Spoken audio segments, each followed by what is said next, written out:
I knew what courage was, I was 18, and having never been in an airplane, I signed up for a skydiving class at the Hazleton Airport.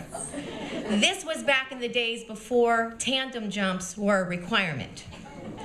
On Friday evening, I received some training, and Saturday morning, despite a hairy situation with some electrical wires, I made a successful jump. And that took courage. But I now know that courage is far more than an adventurous spirit, because life has a way of broadening our definitions. And my understanding of courage has been deepened through our daughter's journey. When I was 6 months pregnant, there were concerns that led to a fetal echocardiogram. And within moments, the cardiologist said, "I'm picking up on a large heart defect, which is considered incompatible with life. You have 3 choices. Terminate the pregnancy, do nothing, let nature take its course, or surgical palliation." We opted for the surgical palliation, which was supposed to be 3-stage surgeries within the first 5 years of life. However, our daughter had numerous complications, and she had 13 procedures in her first 15 years of life. 8 of those were open heart surgeries. 4 of those open heart surgeries occurred 1 each year, 4 years in a row, at ages 8, 9, 10, and 11. This girl taught us something about courage. When she was 13 months old, I stood next to her hospital bed just hours after her second heart surgery, and I watched as she looked up at the nurse, and she used her beginning attempt at words and sign language, and she said, "Water." She got a lemon swab. Again, she looked up at the nurse and she said, "Water." She got another lemon swab. So she changed her approach and she said, "Milk." And at that point, the nurse said, "She must be uncomfortable. I'm going to give her some Tylenol." And that medicine must have felt so soothing on her throat after having been intubated and crying from fear and discomfort. She looked at the nurse and she said, "More." And I knew at that point our daughter had the courage to be persistent, and she had the courage to use her voice. When she was 5, she used her voice to speak what she knew to be true. The nurse brought 2 toys to her hospital bed, and they were shaped to look like the Hershey candies, a hug and a kiss. As the nurse handed them to her, she said, "Look, you're getting a hug and a kiss, X's and O's." Elena took the toys and with a furrowed brow, looked at the toys and looked back at the nurse, and she said, "I think they're H's and K's." She had an extended stay in the recovery room after one of her surgeries, and the nurses wanted to see if she could tolerate food. But there's no food service to recovery. So I was given a cafeteria voucher and told to go to the cafeteria and see if she would take some soup or pudding or Jell-O. So I leaned over her bed and I said, "Honey, what would you like to eat?" And she looked at me and she said, "Maybe a little sushi." Now, I don't know about any of you, but I myself think hospital cafeteria sushi, that takes guts to eat. She got pudding.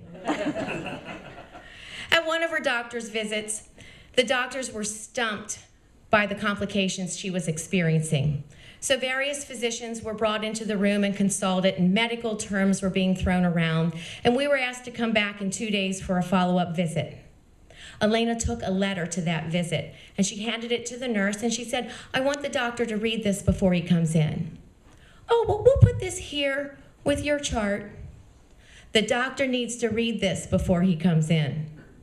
And in that letter, she said to him how scared it felt to be her in a room full of doctors using medical terms that she didn't understand. And would he please talk to her and explain to her what's going on?